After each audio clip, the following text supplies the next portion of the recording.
Pranakasha live stream.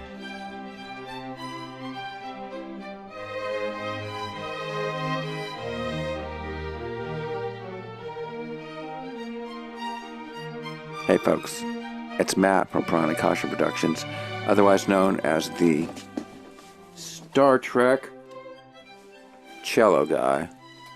I don't have my cello, but you guys all know that. And today, I'm meeting with my friend Florian Behnsen, who is a fellow composer and citizen of planet Earth, who also happens to live in Berlin, Germany. And we decided to do yet another Pranakasha Productions interview because we got in a very interesting discussion about geopolitics and all that kind of stuff. And so I was like, well, I want to hear your perspective from the Berlin perspective and also from the perspective of the European Union. So, and it's 8 o'clock here in where I live in Seattle, and then our dear Florian just got up at 5 a.m. over there in Germany. And lucky he's already drinking a glass of whiskey this early in the morning, smoking pot, barely even combed his hair. Thank you. Thank you so much. We're roaring, ready to go. Maybe I should drop acid or eat some magic mushrooms while we're at it. Maybe we should all settle into the right mood, and then we have like the really good political discussion going. Yeah. Yeah. Oh, wait a second. I'm just gonna turn my. Of course, the thing to do in Seattle would be to start munching on some edible gummies. Anyhow, I did have a cup of chai, so I am a bit wired. So, anyhow, we were just discussing that there was an election in Germany over the weekend, and then there was a party called what was it called again? AfD. AfD. What does that stand for? Alternative für Deutschland, which means alternative for Germany. Alternative for Germany, which apparently is a rather far-right group. And I believe it hasn't won an election since like the 1940s or something like that. Is that true? No, I mean, we're getting to the 2040s, so, like things go on repeat. Okay. And the big news, why that's newsworthy over here is that it's a pretty right-leaning group, and apparently it won a lot of the young people's vote. So that caught some attention, because you usually expect the younger crowd to go more for the leftists. So what do you have to say about that? So, I mean, good. First of all, I want to correct this. This is not a whiskey. I'm sorry to take the magic out. This is a Club Mate, which is a very, very Berlin drink because it's so early in the morning. And I don't want to wake anybody up with making coffee in the kitchen. And this is like a coffee and lemonade, basically. It's a very Berlin thing. Like when I moved here, what was it, 30 years ago? But did you say coffee and lemonade? It's like a caffeine lemonade. Did I say coffee lemonade? Sorry. No, it's like mate is this South African, the tea that they drink there, like in Argentina, for example. Okay. And I don't know, Club Mate. Before I moved to Berlin, I'd never known it. Now you can buy it all over Germany in many forms. And I still remember the first time I ever had it, and somebody told me like, "Yeah, it's interesting. It's got an interesting taste, but like maybe you like it, maybe you don't." First time I tried it was quite interesting. It's quite bitter. Not that bitter actually, but. I mean, I'm fond of this thing called Arnold Palmer, which is basically iced tea and lemonade. So is that what it is? It's kind of like, but it's coffee. Yeah. I mean, if you ever been to like South America or something, if you ever tried like mate. Mate, I know what that is. It's this thing where they have these cups with the straw, and then you put how do you call it? Like you pour hot water into it constantly. And then drink it. It's like an energizing thing. And for some reason in Berlin, I mean, Berlin is an international city, that's stuck here. And it's like, I mean, one of the more famous versions, I'm not having that at the moment. It's called a Turbo Mate, which is like a vodka with mate. It's like a party drink. You got a little bit of Russian influence. Yeah, So that's what you're some having for vodka. breakfast? You're doing the Blah, turbo? blah, yeah. No, Are no, you? no. It's just a demo. I mean, before, like, I mean, I do know that sometimes drinking alcohol is very conductive to, is it conductive, conductive Conducive. conducive, conducive to political discussion. But I like in the kind of scenario that we do find ourselves, I don't know if that's such a good idea. I would say. Well, we did. Okay, folks. To truth be told, we already had a rather late night discussion over the phone or over Facebook, whatever you call it, where there was alcohol involved, and so Yeah, yeah, I, yeah, that, yeah, yeah. I'm more prepared for this interview than I usually am because we kind of already did it once, so this is like a rehash. Um, Mhm. this is the Okay. video version. That was the audio. Mhm, mhm. So The yeah. unrecorded was Okay, also then version. But previous to me introducing you, I noticed that you were rolling something or another. So let me ask you a question. So over here in Seattle, it's now legal to smoke pot and to do pot gummies. Is that true in Berlin too? it was legalized in Germany a couple of months ago. Yeah, Oh, so it's recently it was a legalized. it was a big topic, and all the conservatives are going ballistic over it. That now our Christian society's downfall has been sealed. I mean, also with couple of other things, but especially now that weed is legal. I mean, certain amount, like certainly, like my alarm still keeps ringing. Thank you, but you woke me up 20 minutes ago. Um, so the thing is that yeah, it doesn't stop. My phone sometimes has, but well. Okay. So So the the stuff thing that is, you were rolling, that joint that you were rolling was pot, it wasn't tobacco. no, that was just tobacco. Oh, boring. Yeah, no, I'm a very I like when I do interviews, I'm a very boring person. I'm sorry. Okay. But anyway, let's go to answers of the question. So the Okay. AfD, the alternative for Germany. I mean, they did win elections before, like the federal election, and Okay. they did win. Like they were founded, I think 2013 or something, was it? Oh, it's that new. And Okay. no, no, no, they've been around for a while, and I do remember them from back in the day, and they were like they have an interesting history Okay. because they were founded as a Eurosceptic um, economically liberal party by Oh, like and so in the beginning, like I do think it was a position, like it's not my position, like especially their economy policy was quite liberal so and when you say liberal, does that mean left or right? Because over here, liberal means right, left. right. Like if we say it like this, it's more like on the right. Okay, because Like liberal in the big, USA big, means left. yeah, yeah, yeah, yeah. So let's say they were economically a lot more like your Republicans, for example. So liberal meaning less regulations. Yeah, less regulations, Okay. more Free big market, business. capitalism type of thing. Yeah, yeah, yeah. Okay. So like a party for, I mean, they were mostly founded by economists. And the Euroscepticism is also not my position, but I thought, in the beginning, okay, I mean, it's good to have that kind of voice in the end. Okay. Like some people who are, because the EU has a lot of things going that are worthy of criticism, like everything. In the end, it's a good organization to have, but it also needs to be critically assessed and everything. For example, So in the censorship. beginning, hmm? For example, censorship.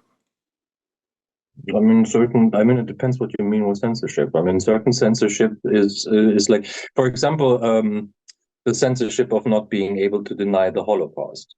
I think that's a censorship. Like I do find, okay, why would you want to be able to deny the Holocaust? Okay. Like for what purpose, right? And it's historically proven that it happened. Okay. So, I mean, so anyway.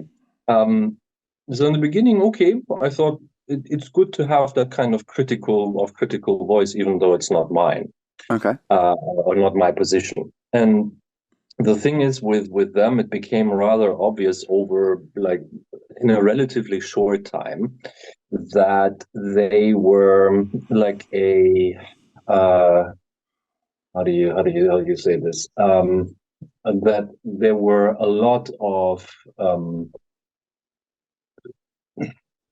the, damn it. Sometimes I have like the red thread and then it's gone. So it became obvious in a relatively short time that there were also a lot of people involved there that had more like right-wing leanings in the sense of like beyond what our current right-wing parties, like the CDU, for example, which is a center-right party. Okay. And we did have historic, like over the history of post World War II Germany, we did have a number of like far right parties. They never made it very far, like the NPD, the National Party of Germany, the DVU, Deutsche Volksunion, German People's Union. These were far right parties. They never made it. Okay, I have a question for you. And it became quite obvious that the AfD also had these kind of people, and over the years, there was a gradual shift. Like the original founder, or one of the original founders of the AfD, was a guy named Bernd Lucke, and Bernd Lucke was really quickly replaced by by Frauke Petri, who was, I think it was 2015, and she was like, when I heard her talking, it was like, oh wow, this is pretty far. Like this is really right wing talk.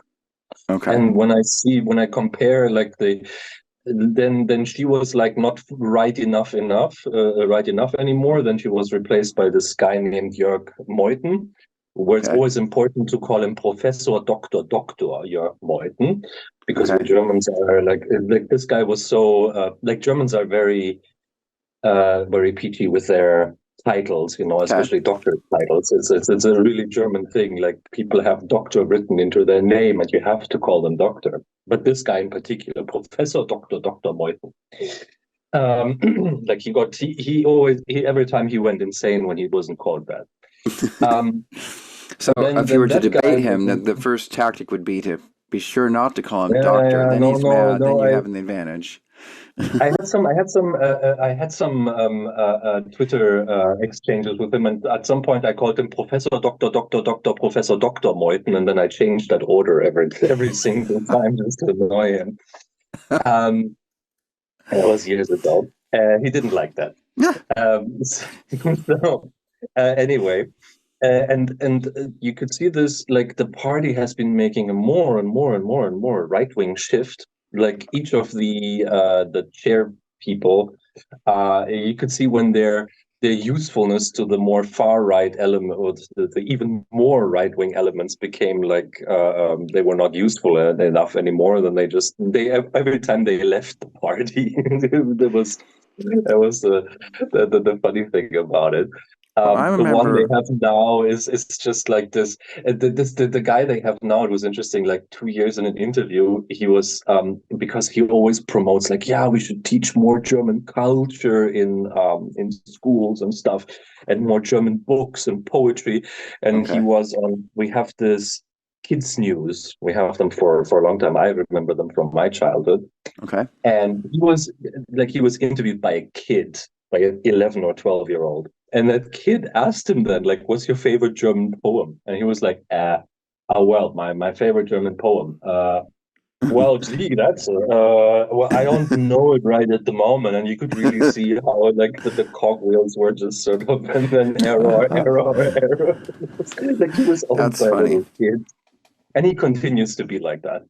That's funny. Okay, well, the clip I saw, I think I saw the representative of the party was actually a somewhat young, attractive woman in her 30s who was talking about cracking down on. Elise Weidel, yeah. Is that correct? And she was talking about, it was all subtitles, so she was talking about cracking down on immigration and closing the borders and all this kind of stuff. Yeah. Elise Weidel is this interesting. You would call her a useful idiot. Because she's really interesting. First of all, I mean, she's in a party that is openly homophobic. Oh, really? That wants, the AfD program is that, okay, yeah, homosexuals do exist. Okay, yeah, we accept that. but they have a lifestyle that should not be propagated in any form. So we shouldn't be talking about it. We shouldn't be saying it's normal to be gay. We should just, and they should also not openly exhibit their gayness. That's just wrong.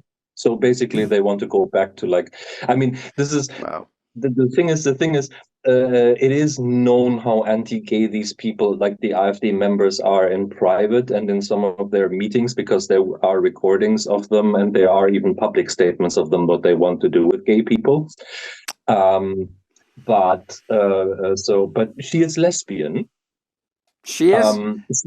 Yeah, she's married to a person from Sri Lanka, of all places. Where I usually ask myself, and she's married to a woman? Hmm? She's married to a woman? Yeah, she's married to a woman. And she's the head of the anti-gay party? Well, she's not the head of it, but she's kind of like the youthful idiot, like or the person they usually point to, where it's like, no, we're not anti-gay. It's like, okay. I am not racist. I have a black friend. You see there, right? You know. Yeah. so that's and I do wonder with her, how much German does her spouse speak, or is her spouse also a Nazi? I don't know. By the way, she can officially be labeled. Oh no, that's Björn Höcke. Björn Höcke is like a court of law actually determined that you are allowed to call Björn Höcke a Nazi, based on his writing. And you won't because be thrown he in jail. sued somebody who called him a Nazi, and then the court decided, well, we looked at your writing, and yeah, you can be called a Nazi. Like that's an official court ruling from a couple of years ago. Well, thank goodness. Okay. Yeah. So, and the other thing is, she has two kids adopted. Okay. That's an interesting thing. Yeah. She's also against that same-sex couples may adopt children. She's against that. She also wants that as law, that it's not allowed, but she has. Yeah, she has two daughters. Oh, this is interesting. Yeah, and the other funny thing is, she doesn't even live in Germany. She lives in Switzerland. Okay. Yeah.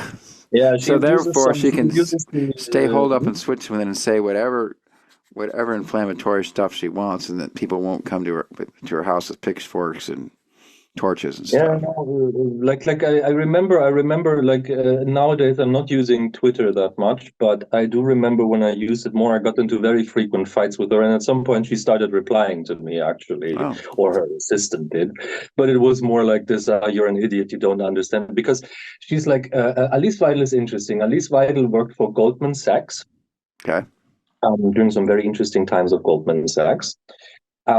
She's if you look at her resume, you can label her as a very power hungry person. She just wants to have something to say. And the other thing is, once the AfD runs the country, because even she sometimes can't explain away some of the stuff that AfD members say. And then she's just like, yeah, these people sometimes they're, you have to see this in context, and in what context is pissing on graves in a German civil war? In what context am I supposed to see this? That's what some AfD people say. Wow. Okay. Like which context? Which context? Like, you can explain the context to me, but she usually doesn't. She has this habit of, when interviews don't go her way, she just stamps on the floor with her foot, and then she just leaves. She's very good at dishing out, but don't criticize her. She's very bad at taking it. Well, hopefully she wears stylish shoes when she does this. She has like these wonderful boots.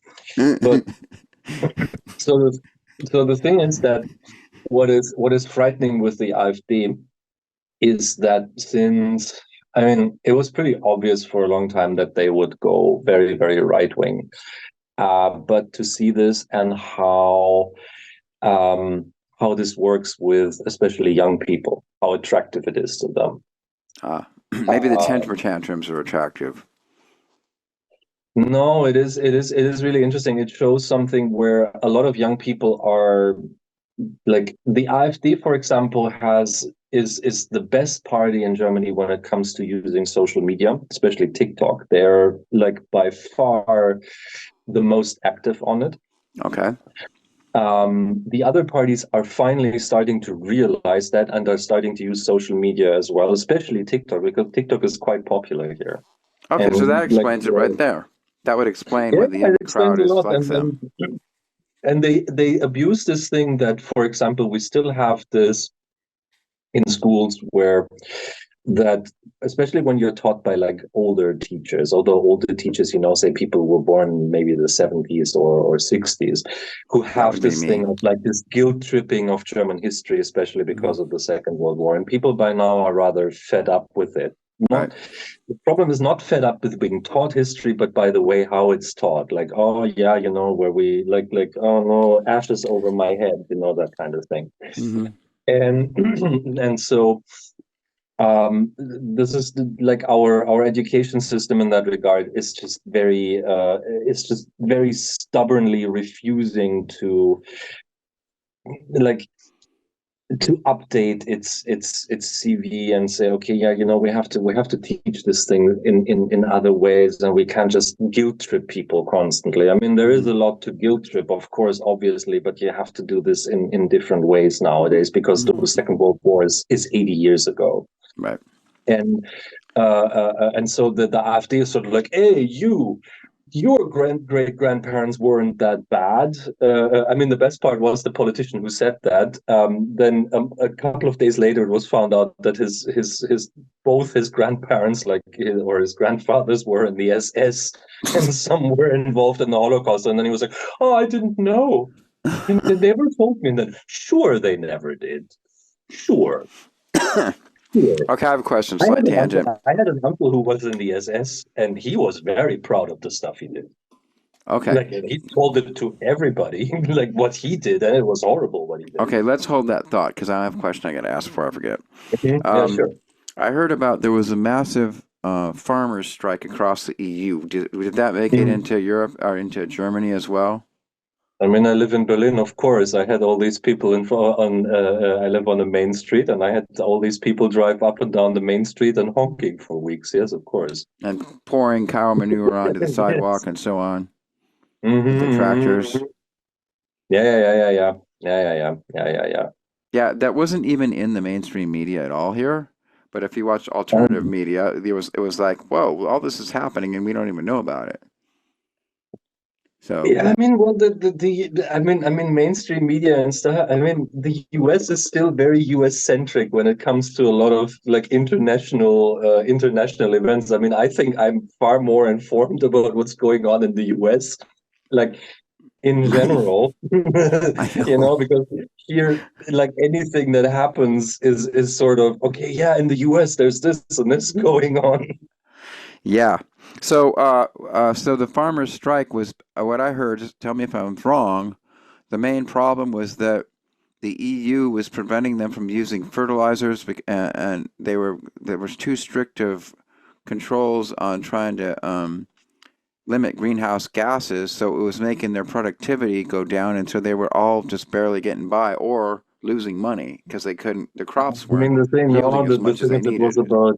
It was about some subsidiaries, especially also with the corona pandemic. And in general, it has to be said that a lot of industries in the West are not doing too well because of competition from countries like China or like continents like Africa.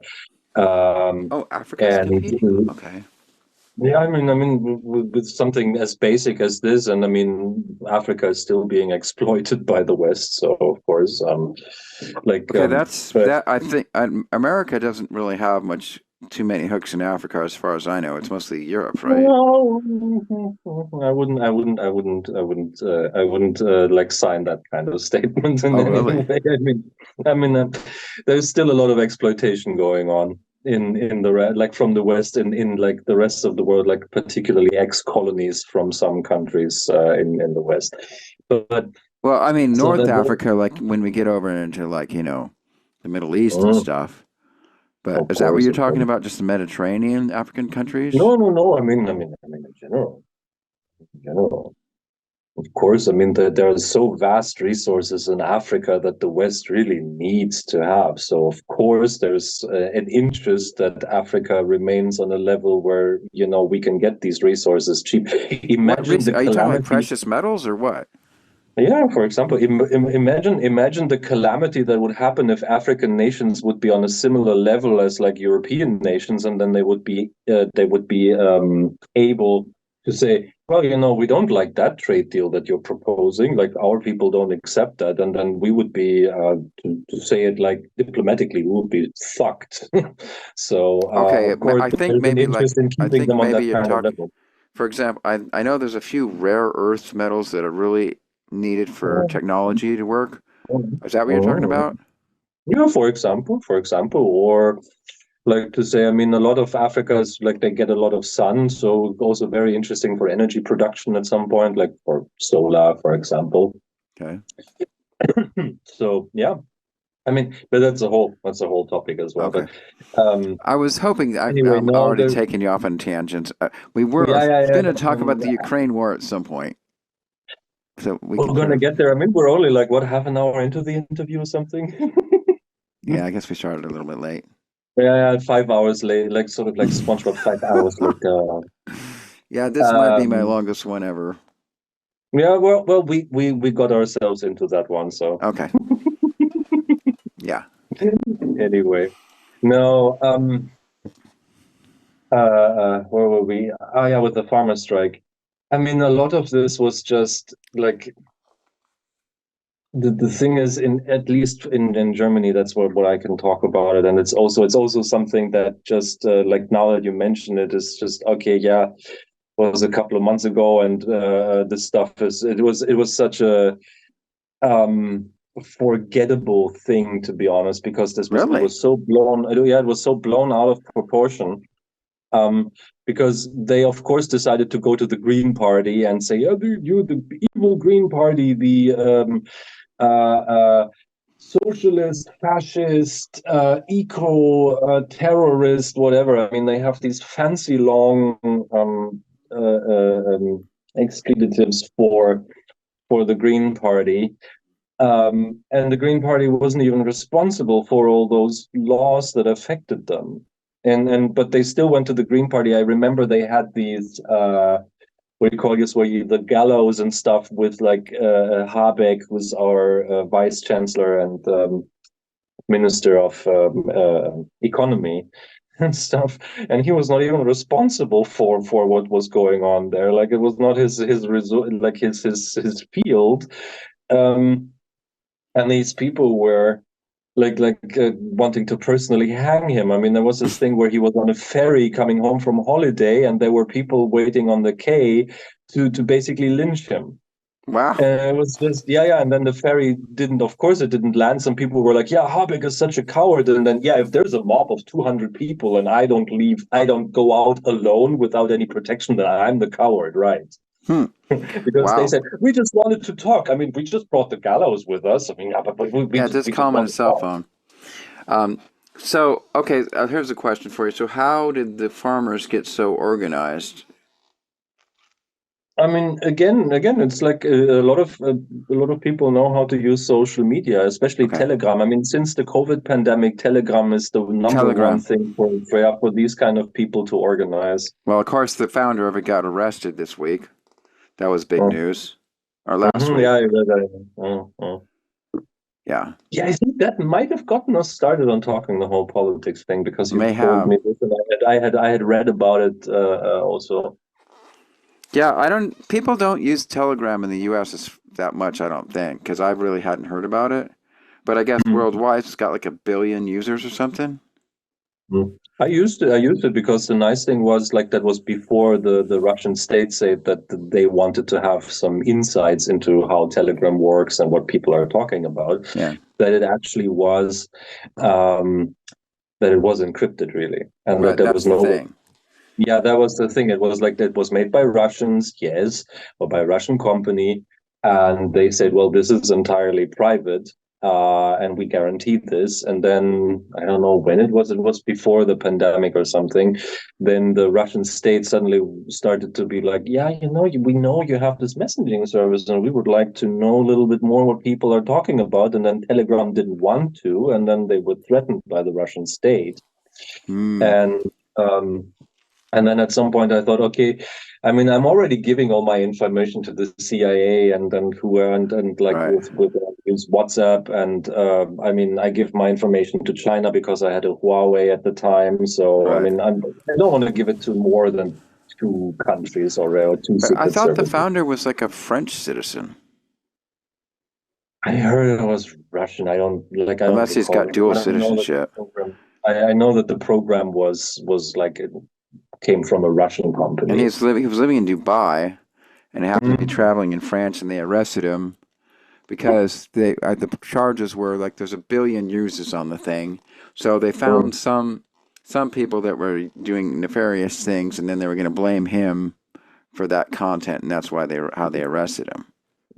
I mean, what I read is that it was especially like child pornography, and the guy didn't want to do anything about it. And the problem is, if you are, that's the thing, if you are a service provider, Hmm. you are in some way, somebody has to be accountable.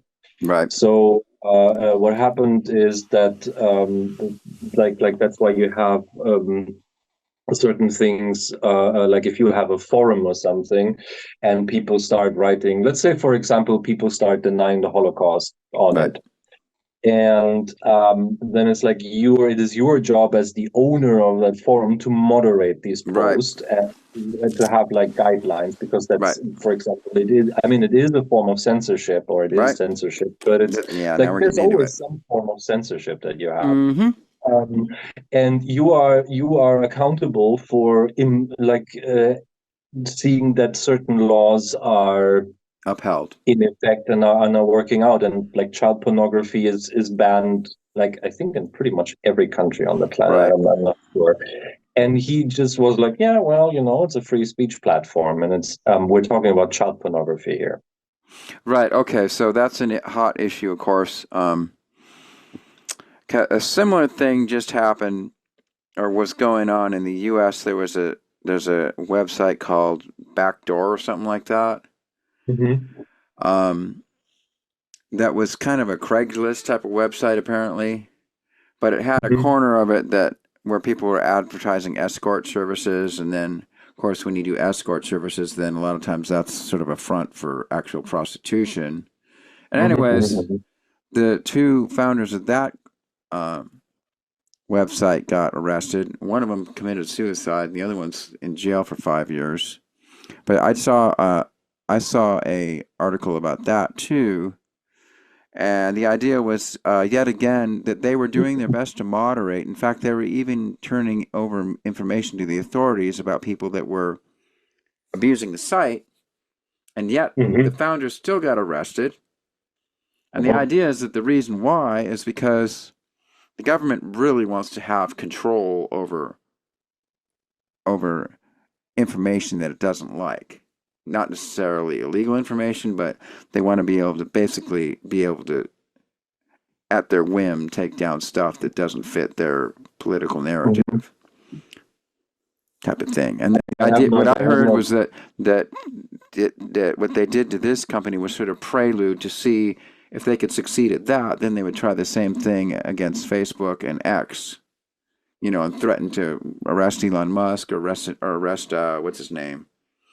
Who's that Mark guy in Zuckerberg, Facebook's? Yeah, Zuckerberg, Zuckerberg. Yeah. Zuckerberg. So, Sounds more because like apparent what the I'm hearing is that the governments really don't like the idea of all these CEOs of giant multimedia, social media companies having control over the narrative because they like to have control instead. no, the thing is more like this. I mean, the question would be like, why would you want to have a billionaire be in charge of of what you deem the narrative? Like, why should the rich people be in control of anything? Okay, that's a Like, good subject. So let's go into that. mhm, mhm. I mean, when it's interesting, for example, when you talk about like people, parties, and like newspapers and all that having an agenda. Like, I Hmm. mean, every human has an agenda, right? Well, we all have a viewpoint, right? Yeah, but the thing is, like, I mean, it's historically pretty much proven. Like, if we look at that exclusive groups, that come to be in power or that have access to power tend to have a rather inhumane agenda in the end, right? Inhumane. Yeah, very inhumane. Like for example, rich people when it comes to like exploiting their workers, for example, slavery. Right. I mean, that was what basically the entire South during like the Confederate States was about. I mean, today Right. they try to say, yeah, no, it was not about slavery, and then yeah, it was about slavery. Just get over it. Seriously, it's the same with like people in Germany. I mean, I don't want to go too much into that because I mean, I've read a lot about the American Civil War and I watched documentaries about it, but I'm not an expert on it, and I don't want to In fact, like. weren't you an actor in a Civil War production? No, I was an actor in like an extra in a First World War movie, Oh, okay. Yeah, The that makes Lost sense. Battalion. Yeah, Okay. yeah, yeah. You can see me in my how old was I? I think I was 19 or something. You can see me at the end of the film in like a big shot for a second or something. Okay, so that was like 5 years ago. Sure. Sure. Yes, yes. Barely 5 years ago. Yeah, yeah. I had a whole career in between, finished my study. Yeah, yeah, yeah, sure.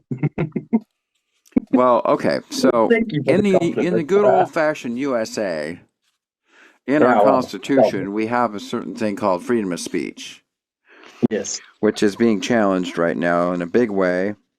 Mm-hmm. And it's a big deal over here because there's this idea right now. There's this thing where on social media, where hate speech and misinformation is supposed to be moderated. That's what the government wants. Yeah, but wouldn't you? I mean, I have one question. Wouldn't you want misinformation to be moderated or shown that it's misinformation? Well, the problem is who gets to determine what misinformation is and what hate speech is. And we now Um, have demonstrated during COVID that there was a bunch of quote misinformation mhm. that was censored and called that and suppressed that turned out to be true. For example, Anybody who spoke out against vaccines, like there were anybody who said anything about vaccines was getting censored, even when they were like experts in the field that were saying, well, because we've rushed out the vaccines, they're not quite as safe, they haven't been as vetted as usual, and there are some side effects, blah blah blah. Like there was a time when the main line was, well, if you take the COVID vaccine, that prevents COVID from spreading, when in mhm, fact it mhm. never did. All it did was really reduce the symptoms, stuff like that. Or It there was did. a It time did. when if you even floated the idea that COVID originated in a lab in China, they were saying, well, that's racist. That's racism because you're being racist against the Chinese. And so that was getting censored. I mean, there's all kinds of stuff like that going on, at least on Twitter. Here it got censored because it was blatant misinformation. That's why. On the other hand, like I mean, we also had some like scientists or whatnot being censored, but it was not, for example, because somebody said, well, the vaccine does. I mean, what you're just describing is, yeah, that's what a vaccine does. The problem here was, I think the failure lies entirely with politics, because I do remember back then there was a really big thing. Like a vaccine does not completely eradicate the possibility of you getting sick. That's Okay. not what a vaccine does. Right. Like a vaccine, yes, of course, it diminishes the effects that stuff can have on you. Yes, it also diminishes the possibility of transmission. That's what vaccines do. That's what pretty much everyone knows what a vaccine does. But politicians, of course, don't seem to know anything, and they say like there's this apparent thing that they think, oh yeah, people need the easiest answer possible. So Right. explaining people what a vaccine does in two simple sentences, what I just did, that's too much for people. So we just say, well, with vaccine, sickness gone, basically like this, also Right. with a Okay. simple grammar, we have Okay. So vaccine, sickness gone. And then, of course, it doesn't turn out to be that way, because that's in reality not how vaccine works. mhm. And then, on the other hand, there are people who are apparently so dumb that they then call this out and say, well, vaccine there, sickness still exists, so you lie. And Right. then we have this argument. My parents told me this. My parents were born in 1946 and 1949. That was Okay. when polio was a big thing. They were Right. forcefully vaccinated. Like, there was at school, the vaccination people came, and it was like, now you get vaccinated. And there was no question about it. And the vaccinations back then actually had a lot more side effects, and nobody cared. People were like, it's polio. We have to get we have Right. to get rid of this. And it was the same here. And suddenly they're talking about, yeah, but my freedom. Yeah, your freedom of what? Your freedom of making other people sick. Right. Like, Oh, let's okay. what? Let's do a couple other COVID things. Like for a while, they were making a big deal about wearing masks and stuff, and then Mhm.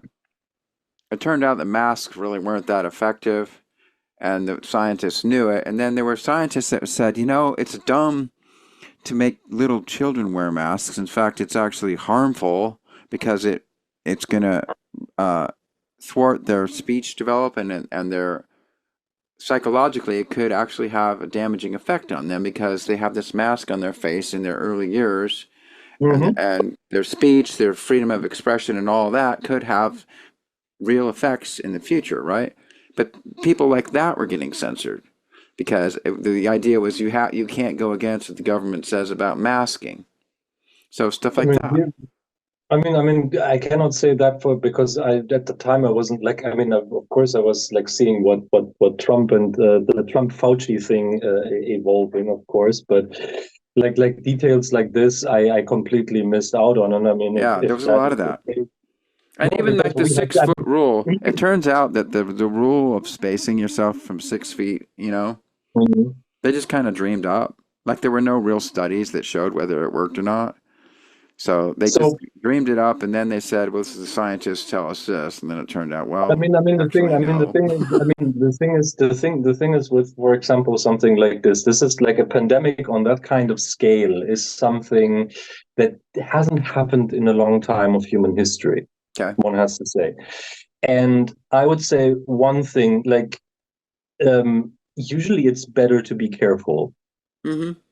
because you do not know where this can go. And I mean, you lost, like in the US, for example, you had more deaths than the whole Vietnam War cost you in like what, a year? Right.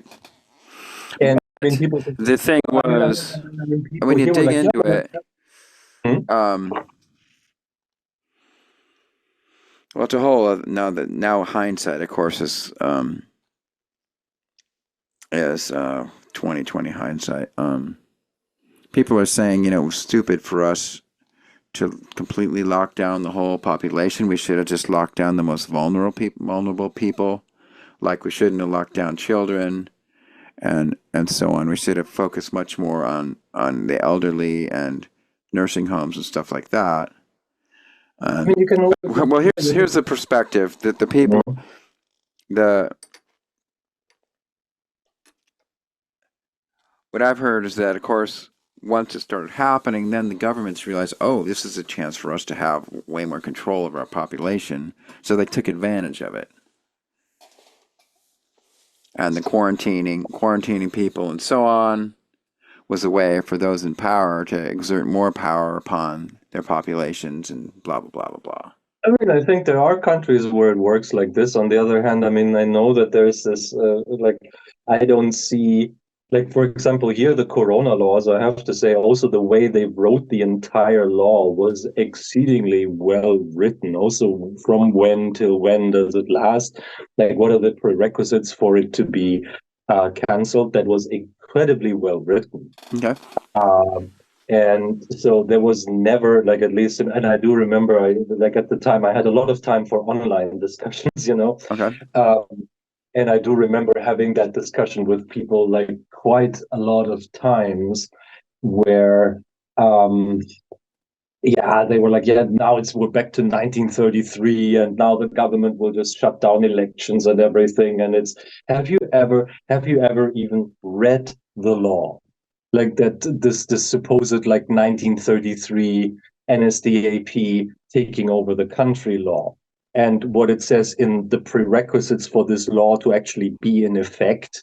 Like apparently you didn't. Like back then I could even quote the paragraphs. I think it was paragraph 4 and 5, where it said like the duration of this law, and also the scientific basis, and also when this law stops. And this was all done with in accordance with daily reports from medical institutions and whatnot. And I Yep. really felt, yes, of course, a event like this can, of course, if you have a government that is more autocratically leaning, it's quite easy for them to say, yeah, well, now we have control. And I mean, I mean, COVID is still around. It could Hmm. still come back, and of course. But I have to honestly, like from the perspective I have from here, I have to say like there was never any doubt that yeah, okay, this is an emergency law that needs to be passed because we need to have some kind of response to this, because we were able to keep the death numbers relatively low, Hmm. um, and all for the better of it, to be honest. Like I do know, like I have a number of friends who lost family members to it. Yeah, I so did I. My fortunately, dad died of both COVID. my parents. Hmm? My dad died of COVID, Oh, I'm so and one sorry. of I my didn't. aunts did too. No, I'm really sorry. I Yeah, they didn't were both know. elder. They were both in their 80s, and well, my aunt was like in her 90s, and my dad was in his 80s. Oh, I'm so sorry. Yeah, and then Seriously. I knew somebody, a husband and wife, that died of it that were like in their late 60s. So I knew four Oh, people personally that died of it. oh, Yeah, no, I'm sorry. yeah, That's really low. And you could say, okay, these are elderly people, but yeah, I mean, don't elderly people like do they forfeit their right to live? Like all no, of a sudden, because this is what the argument really boiled down to very quickly. Oh, it's just the elderly people, and then so right, I mean, these people have no right to live. Or what? I mean, I know people who are affected by it. A very good friend of mine, like we used to have really nice phone chats. Now he's like, no, I can't talk on the phone anymore because I'm running out of breath so quickly. We can only write. I have to really prepare before we talk on the phone or something. well, Like he's suffering the from long COVID, for COVID. example. Yep, Yeah. And so like this thing is because not so much is known about this disease, or like now it is, but like there are of course new things coming out about it, or new things being found out about it, and like people who had it are affected in so many ways. And like right, of course I have to, I mean, this is one thing, and that holds absolutely true. Like for children, the pandemic and being locked in had a very severe effect. right, I mean, because they were like, if you were like 5 years old, and for 2 years of those 5 years, like which is at that point basically half your life, and a very important part of your social development right. also, um, that of course has an effect, but it would have anyway. Like that's the thing, like because this kind of event is something like a global pandemic where Right. disease spreads really quickly, because it is so easy for diseases to spread in our society because we take so little precautions. We're so well connected worldwide Hmm. that stuff like this can go so easily. I mean, it's usually stuff that is in movies. Like where you can say, oh yeah, and then like we have this Hollywood movie that's like, yeah, in 24 hours, everybody in the United States will be dead, and in a week it will be like blah blah blah. But this is kind of the thing. Like the reality of it was that this is kind of the thing what happened, that Right. this spread so quickly, and because not so much was known about it, it's like, okay, yeah, well, we have to be really careful with this because this can go either way. Like Hmm. of course it's Right. great if it just is like something we can kind of manage, and but as the saying goes, there's no glory in prevention, Yeah. so, or if we don't do anything, and then we have like people dying in amounts. And I mean, that was pictures I saw from the US where they had like these cooling trucks next to hospitals because they didn't know where to put the bodies anymore. And Right. I'm really fortunate we didn't have that here. because our healthcare system, thanks to our Christian conservative government, it's so streamlined and how you say it, privatized, that our healthcare system would have completely collapsed if we had handled the pandemic anyway close to like you did. We would be totally screwed. And I'm happy that we prevented that. Right. Or our government did. That's the only thing I think Angela Merkel did well in her entire 16 years of being chancellor. And even that she messed up. She was chancellor for 16 years. Wow. Yeah. Interesting. So, Okay. Anyway. Okay, that was a tangent. Now we got to get to the Ukraine war because I want to hear I want to hear your take on the geopolitics of all that, since that's a hot item still. Yeah. Since we're basically funding the whole thing, and well, okay, let's start with this. So what I heard was that 2 years ago, Ukraine and Russia had hammered out a peace agreement, and I heard that Russia was even pulling out some of its troops already. But then the Biden administration jumped in and told Ukraine, "You can't do this. You guys have to fight on." And then, full well knowing that the Ukrainians could never win a war of attrition, which is what it already had become. For whatever reason, the U.S. decided it was in our interests to keep using Ukrainians as cannon fodder, basically, so we could fight a proxy war with Russia, but not use our own troops. It's basically what's going on, as far as I'm concerned. What's your take on that? Well, I mean, like that peace talk did happen. I mean, that is true. The problem there is that Russia demanded that some certain parts of the current reality had to be accepted. Like that the prerequisite for a peace talk was that the Ukraine accepts all the annexation that Russia had done to that point. Right. So what it was is basically the two armies had created a front that they basically had a stalemate, and the agreement was that basically that would create the new borders, right? Well, the Russian occupied stuff would stay for Russia, and the Ukraine occupied stuff would stay for Ukraine. But what I heard was that at that point, the part of Ukraine that Russia had annexed was basically Russian favorable people, anyways. No, I mean, the thing is that that those peace talks. You could say, first of all, the Russian government decided to play Russian roulette with a shotgun, and of course, it went the way that these things usually went. So the Russians completely, like when they started this invasion and they went really far, they were very good at completely sabotaging their own campaign, like really quickly. At just completely like obliterating any chance of achieving whatever it is they wanted to achieve there. Well, I think one of the things that messed them up was that very early on, Elon Musk gave the Ukrainians access to the Starlink terminals. So that made it so, because usually in modern warfare, the first thing you do is you wipe out the communications infrastructure so that the enemy basically can't communicate with itself, and then their army is useless if they can't figure out what to do. That is true, but there are a number of other things on the Russian side that really messed up anything. First of all, the Russians have the Russian is an iteration of the Soviet army, or reiteration of the Soviet army, pretty much. Right. Like, of course, they tried modernizing it in the 30 years that the Soviet Union does not exist anymore, but there still are some parallels. Right. The Russian army, for example, doesn't have intermediate officer ranks and stuff. It's like you either have the normal ordinary soldiers and you have the officers like lieutenant and up. You have nothing in between, really, like what sergeants. Well, lieutenant, at least in the United States, a lieutenant is like just about the lowest rank of an officer.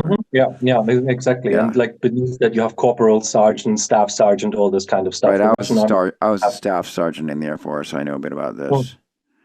Okay. And the Russian army doesn't have any of that. The Russian army then has a very inhumane system of where subordinates get beaten up and all this kind of stuff.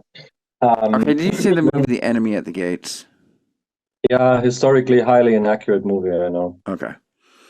Because I keep thinking of that one scene where they just keep sending more and more people, and then the idea is So, that, you know, the scene well, where, I mean that seems to be actually quite accurate that they did that.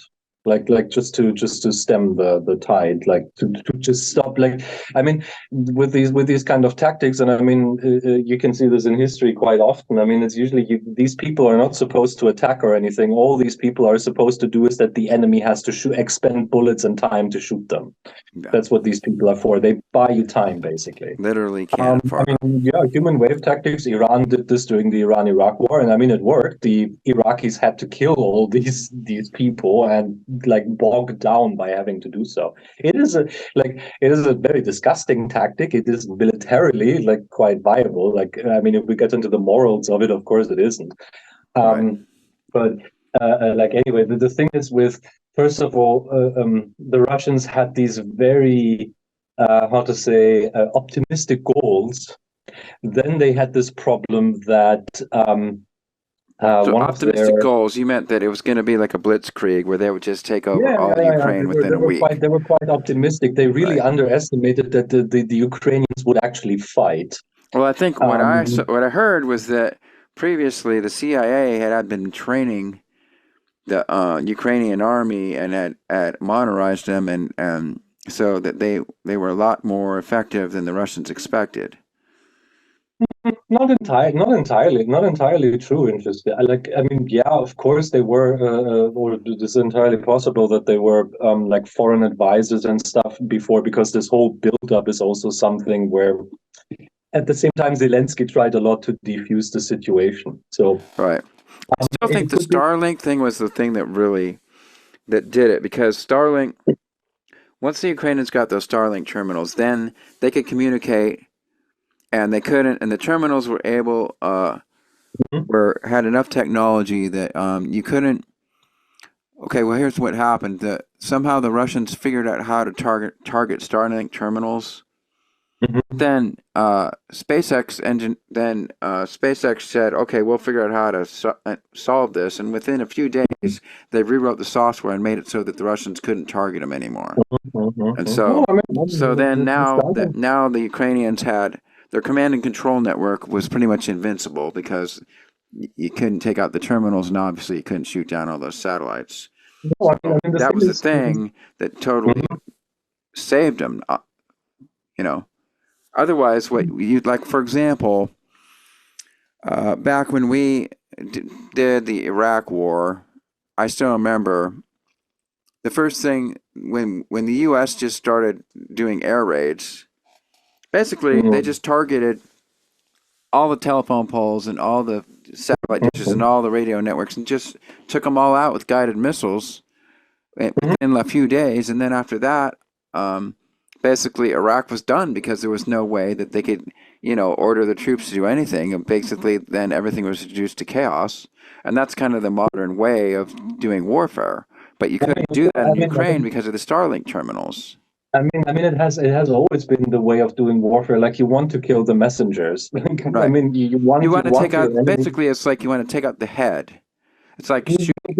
Yeah. Yeah, I mean, the thing is, the head usually you can't. I mean, you can take out the head if you have like if you're really lucky. Usually you can, but what you can take out the head by basically making the head unable to communicate with the rest of the body, Okay. Right. Yeah. which is like here, for example, with the Iraq War, there's also like, of course, yes, the Americans were able, because also of absolute technical and military superiority. This is another Right. thing. In the Ukraine war, both sides were in the beginning using the exact same equipment, because the Right. Ukrainian army, as like the Ukraine being a former member of the Soviet Union and also like a place where a lot of this technology was built, the Ukraine, of course, had an army that was based on similar principles. Okay. It's not a Western military in that sense. It was a lot based on Soviet doctrine.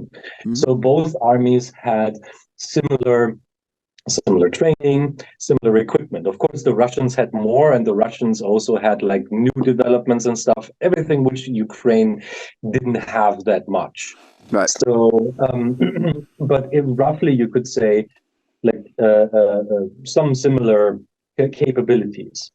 The other thing is, of course, that with Starlink, the Ukrainians were able to like Ukrainian military units were able to communicate way more efficiently and way more covertly.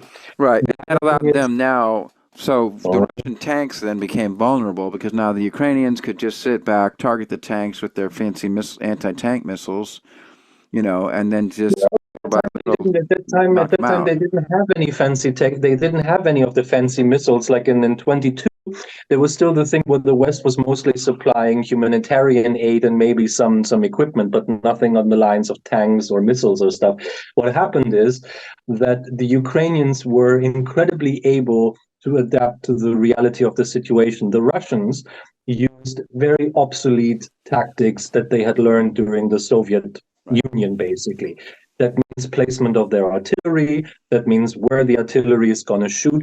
And for example, the Russians in the beginning concentrated their artillery as per their doctrine and then had them shoot on targets that were spotted. The Ukrainians, having far less artillery, completely and also with the help of Starlink or of let's say military like communication between their units, Right. were able to completely disperse their military their artillery and have it fire on targets in unison and take out Russian formations, while at the same time, if the Russians found elements of this artillery unit somewhere, they could take out that element, but not the entire artillery. Right. That was a very big difference. Whereas the Ukrainians, once they figured out where the Russians had their artillery, were able to take out the entire artillery. Like a lot of it also came down to the Ukrainians actually being able to learn on their feet really, really quickly. Another thing that was a problem with the Russians is the Russians have this interesting thing where they had assigned their more rookie brigades to certain targets and take them, and then they had their more elite troops in the back. And if there were any problems, they would throw in the elites into certain places. A lot like the Roman system where they had the hoplites and the triari, where like the triari were the veterans in the back. And oh yeah, if those hoplites really can't deal with the thing, then we throw those in. But Okay. then really things are very problematic already. And what happened is a lot of these elite troops were like, no, no, no, no, no, you rookies, we want to fight this now, like because they were really like gung ho and they really wanted to go in. They got completely obliterated because they were so cocky. Mm. And then suddenly the Russians, within a couple of months, had lost a lot of their very elite formations. Like, for example, when they tried to take that airport outside of Kiev, well, they lost some of their elite Spetsnaz paratroopers and they were all shot down in their airplanes because their planning was, this is the thing, the Russian planning was so optimistic and so based on like, yeah, we're just going to wing it. And the Ukrainians are not going to do anything about it. It was so incredibly optimistic. And also this other thing is that the Ukrainians actually were able to capture the plans that the Russians had, like from, I think they killed the commander and they found the plans and they realized what they found and then were able to, of course, exploit that. So you have this thing, the Russians committed so many incredibly huge mistakes. Um, Interestingly, a lot of mistakes that the Wehrmacht did in the Second World War, where you think, wait, weren't you the guys who actually fought the Wehrmacht? Like, didn't you learn anything out of this? And like, now you're doing the exact same, getting bogged down in city fighting forever. Like, then the way they used their navy, like everything, like the loss of their flagship in the Black Sea, just because they got so arrogant and saying like, yeah, what can the Ukrainians do about it? And then, Right. yeah, well, they can sink the ship. With a couple of Like missiles. if you're so arrogant about it of sending it out with like a escort of like pretty much nothing and just saying, well, here's our big ship. I mean, you know, here's our big flagship, hit me. And then, of course, like I watched a couple of very interesting intelligence videos made by people like I think H.I. Sutton made a video, and he's a very good independent defense analyst on global warfare. He did an amazing analysis of it, of why that thing was sunk. And if you just how to say, if you just see like the like other things where the Russians, like how the Russians handled that, and you just think, oh, okay, yeah, they were quite cocky, then yeah, it, suddenly you have this thing that the Russians were like very cocky in a lot of ways. They were highly incompetent, then incredibly optimistic, and of course, the Ukrainians having that kind of resolve with the Russians of not being part of any Russian empire anymore. I mean, that gives you a lot of drive. Like if you just say, "Oh, we don't." I mean, a really good example, just to go on a little bit, is during the Second World War when the Italians had occupied Albania in 1938 or 39, and the Italians always had eyes on Greece. Like Greece at the time was a lot smaller. Like part of it was Turkish in the First World War, for example, and a number of islands were occupied by Italy. And Mussolini always had eyes on Greece, like because he had this dream of Mare Nostrum, our sea. And Greece played a pretty integral part in this for the Eastern Mediterranean, and so they had always or wanted to invade Greece. And the Italian army was far better equipped than the Greek one. The Greek was very, very outdated. And then at some point, when the Italians declared war on the Greeks actually beat them with First World War weapons and whatnot because of the national resolve of saying, like, no, we don't want to be Italian. Right. We don't want you here. Because then they probably fought a guerrilla war. I mean, it's just kind of, it's how how we became the United States. Same thing.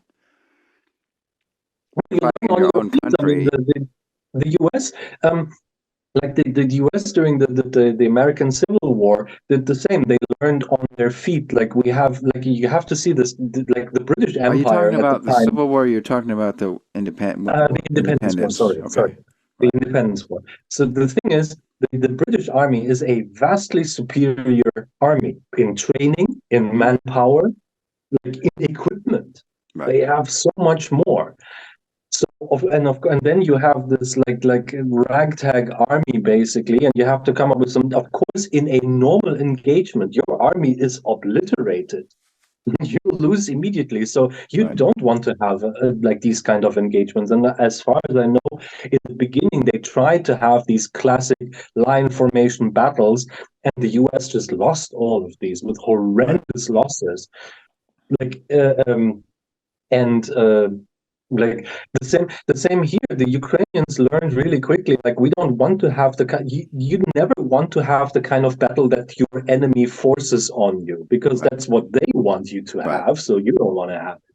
Right. You know, and the Ukrainians denied the Russians for a long time this kind of fighting, and were able to then, during the course of 2022, slowly, first of all, halt the invasion, and secondly, just put it back.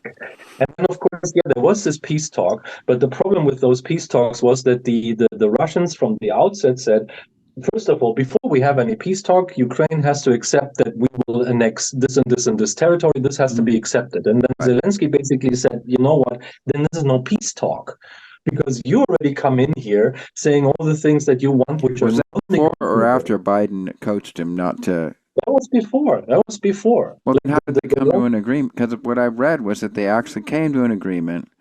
They each side gave concessions, and they're ready to end the war.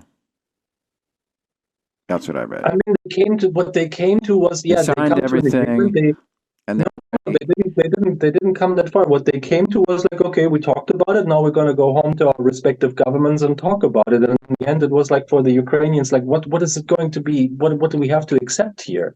Because the problem is they were supposed to like what I'm seeing here. I mean, they had multiple rounds of this, and basically what happened is they just led nowhere because the Russians were unwilling to give in on any demands that the Ukrainians might have, because they were like, yeah, this is like basically for the Ukrainians, this was a surrender agreement. The Russians get their unicorn, Putin gets his personal unicorn, and the Ukrainians get the like very, how to say, you can take it with a grain of salt, acknowledgement that yeah, from now on Russia will be nicer to them. Like, right? What is there to agree upon? Seriously. Like it's better to say like no, because like maybe the Russians will decide in a year, we'll start the whole thing over again. We have a global agreement or some kind of like at the moment, nothing that Russia signs is worth the paper that it's signed on, because they have broken so many agreements, like all the agreements of sovereignty that they ever had with the Ukraine from the Budapest Accords onwards, like all the Minsk agreements, they just threw all of it out of the window. So, like, why should anybody trust them on this suddenly? It's like, oh, I gave my word, and then sure. Interesting. Okay, Oh, so the it's war went on. So now, now 2 years later, everybody's saying it's a war of attrition that now is never going to end. So now what do you do? Is there anything? Do the Ukrainians have any better position now for negotiating? I mean, first of all, they have one good position, which is they have held off the Russians for over 2 years. Okay. That's one thing. So the Russians can say, well, we would be able to take your country in a week. It's because, yeah, you tried, you didn't. Well, that's not exactly true, because what I heard is that Ukraine has pretty much run out of able-bodied men, whereas Russia has a near infinite supply.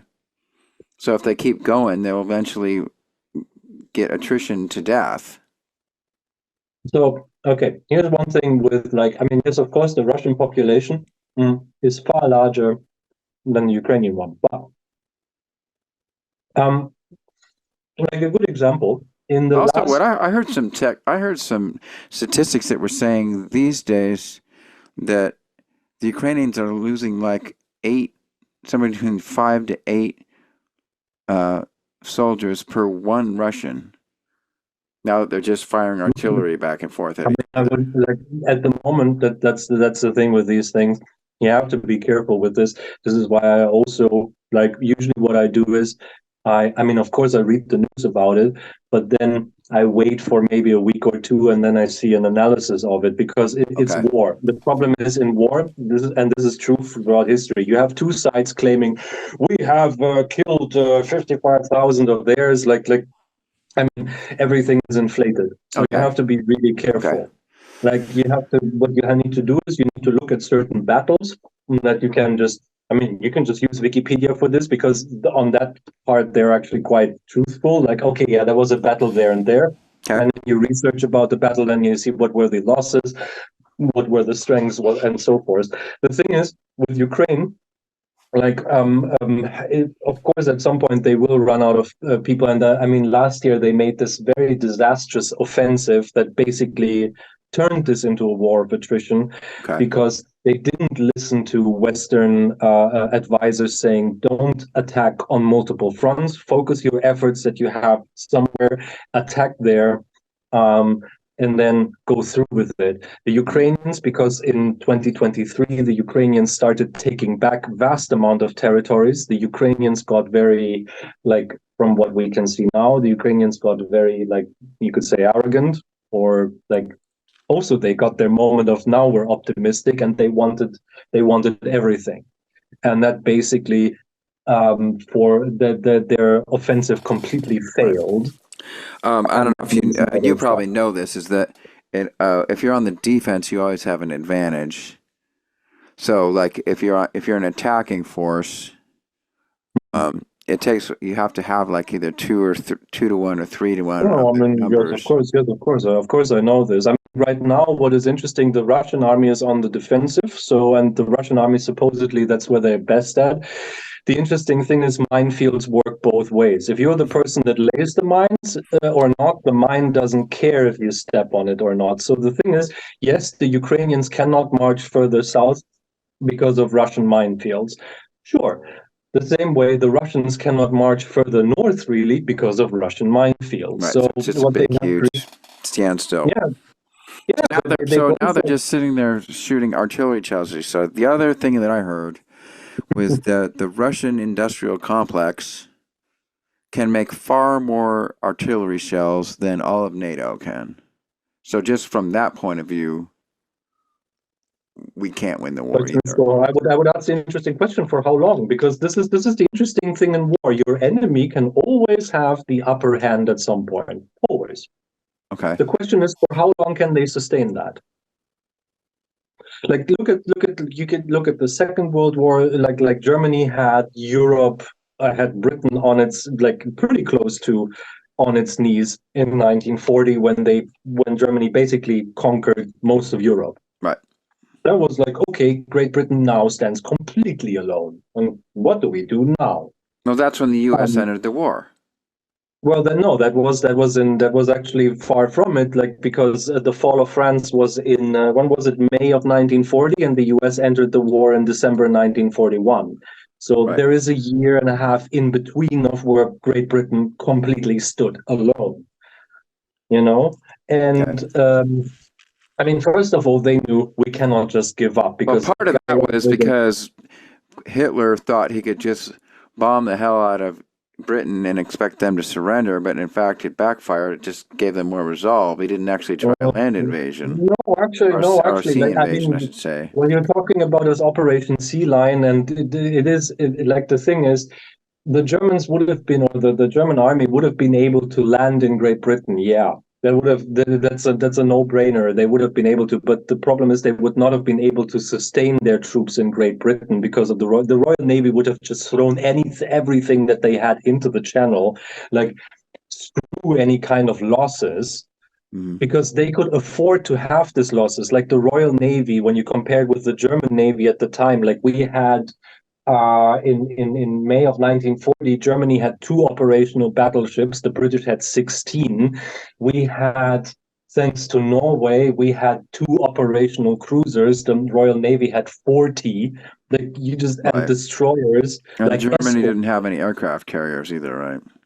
Well, you don't need them for that, because you can just use France, like, as a big aircraft carrier, because the distance good is. point. Yeah, of course. But the problem is you need escort ships. Yeah, where were our escort ships? Well, most of them were sunk in Norway. Like, the Kriegsmarine lost so many ships in like taking Norway, that they would not have been able to guarantee any kind of, like, defense should the Royal Navy show up with something as a speedboat. So the thing is, yes, like, they went through with it, and to see how it would progress, because that was what the German also the German war doctrine was. You have to go on the attack. Defensive is not possible. Like, the German war effort failed the moment it had to go on the defensive, because they never thought about it. That's and that is something that like, you think other countries who fought the Germans in the Second World War would have learned from, and apparently, when you look at Russia at the moment, no, they haven't. Because also, I mean, yeah, their military-industrial complex can produce a vast amount of whatever. The question is, like, first of all, for how long? What's the quality? Because they had this thing where they found unexploded artillery shells that were manufactured in North Korea. And the thing is, those artillery shells would fail any quality standard test. Russia was using those. Yeah, Russia was using those. Russia is getting ammunition from China. Russia is getting ammunition from a lot of countries. And like, very, like, just to give you an example, the Italian Navy in the Second World War had very abysmal hit rates. And that led the British to believe that the Italian Navy was complete trash.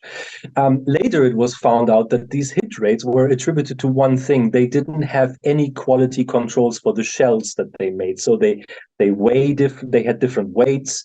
And the problem is, when you fire artillery, you're like, okay, I'm firing a 45 kilogram shell, which, like, the weight is like this. It's They like, calculate it all. Yeah. Yeah, it's all calculated according to the weight. Yeah, now suddenly you fire a 48 kilogram shell or a 42 kilogram shell, and then the dispersion just goes all over the place. Right.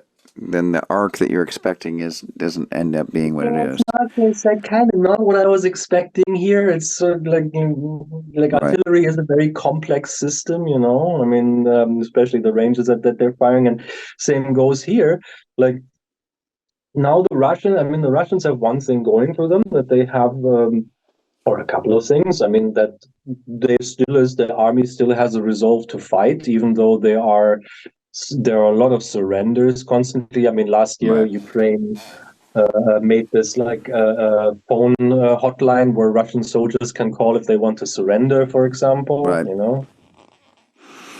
Yeah. So, but then when all's said and done, I mean, what? How do you see? How would you see? What's the end game going to be like now? Or is the war just going to go on forever? I mean, no war goes on forever. So eventually, they're just So going to get tired of fighting and then just do I something mean, like North and South Korea, except it'll be East and West Ukraine.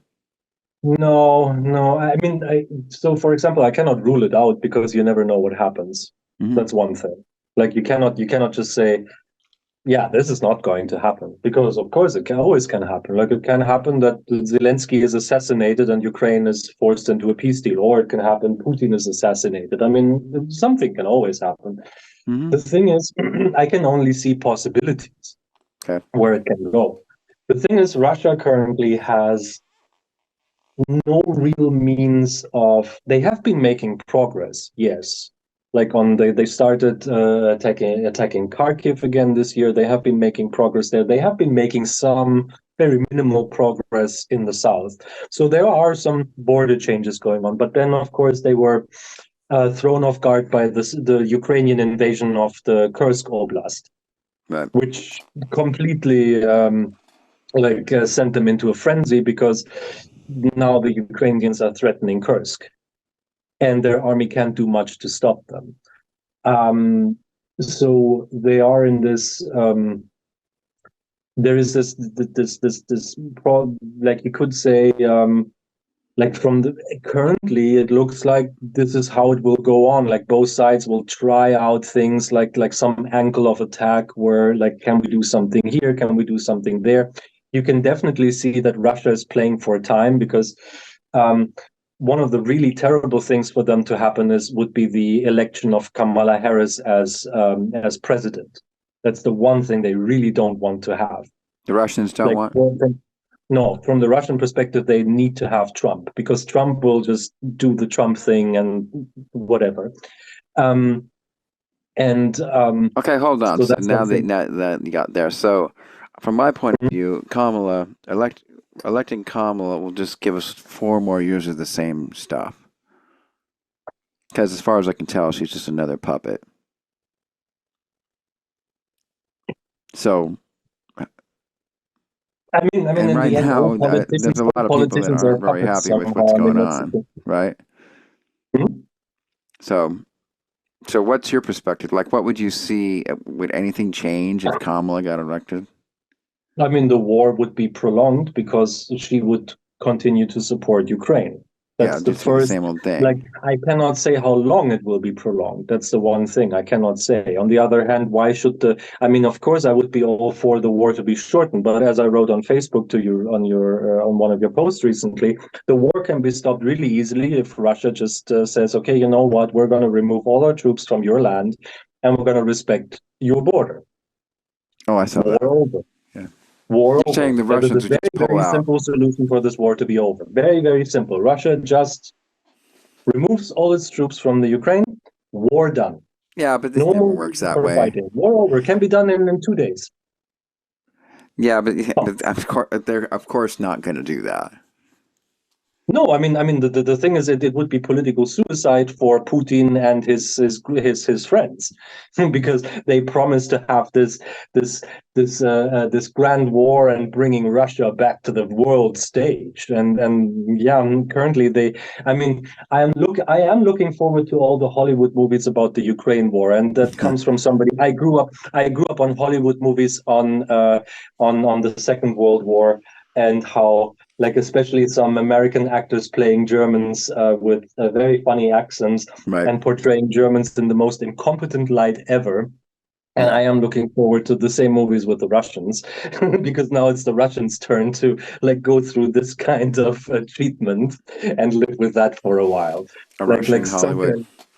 yeah, Yeah. no, Hollywood making movies about how dumb and incompetent Russian military planning is. Um, so you could like in some way. I mean, Russia, again, they're playing for time. They're also playing for time to see where European elections are going. And I mean, Mhm. there is a misinformation campaign being aimed at Europe by Russians that is proven. For example, the AfD factors into this quite well with all their connections personal connections that they have to Putin. Um, and the kind of talking points that they have. Also, this new party that we have, Bündnis Sarah Wagenknecht, which is like the alliance. Sarah Wagenknecht is a left-wing politician, but like she has some very interesting elements of very strong nationalism and then communism and whatnot, and like complete lunatic. The person, to be Okay, honest, so do you like. think, like, for example, there was a time when the Russians invaded Afghanistan and they finally gave up and sort of pulled out. Then we invaded Afghanistan and we just did the exact same thing. So do you think, Yeah. like, eventually Russians will just get sick of being in Ukraine and they'll just pull out? Same type of I mean, thing? Ukrainians at the moment are doing a very interesting thing with what they're doing in Kursk. Because what they're doing is they're doing what you would call it's kind of a like you could generalize it as terror attacks. I mean, they're not killing civilians, but they're destroying infrastructure. The Russians are? And what no, the Ukrainians, they're Right, right, destroying infrastructure in the parts of Russia that they have currently occupied. And what they're doing is with that, they're displacing a lot of people. hmm And these people are evacuated, and then the Russians have to evacuate people. And what happens is that these people then will have to be moved somewhere else in Russia. And these people, of course, are talking about what happened to them because the Russian state media is so like, we are fighting this glorious war and we are holding on and our valiant troops and whatnot. That the Russian population, also with the kind of media control that, like, for example, in the Well, frontline basically regions, exactly what we had in World War II. I mean, of course you have this. I mean, it's Yeah. just normal to have. It's like it's not something that needs to be singled out. And oh, yeah, this is something that everybody does in war. Of course, you want to control the flow of information. hmm I mean, it's just natural. You don't say, of course, you don't say on your national media what kind of losses you had, because, I mean, your enemy might watch your television like, oh, we only Right, thought we destroyed two of your tanks and we just found out we destroyed 200. Good to know that in that area you have 200 tanks less. That's like, that could be an important piece of right, information. Of course, you don't say things like that. right. Like that, Well, it's that is also just. not. It's not just that too. But like, if you can control the narrative and keep everybody inspired and turn it into this glorious thing, then that keeps I people mean, of want course, to keep but fighting. you have to, because the problem is with war. War is a very, very ugly thing, and of course you have to, because of course people get tired of it really, really quickly. Yeah, I because mean, nobody and really wants to do it.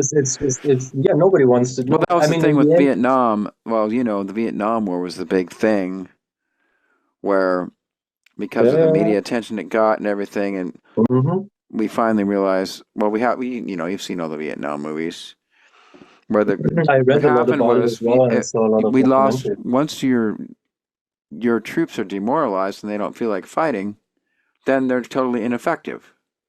So, like the I mean, U.S., if the U.S. has guys fighting in Vietnam, they're all going, "Well, what the fuck are we doing this for?"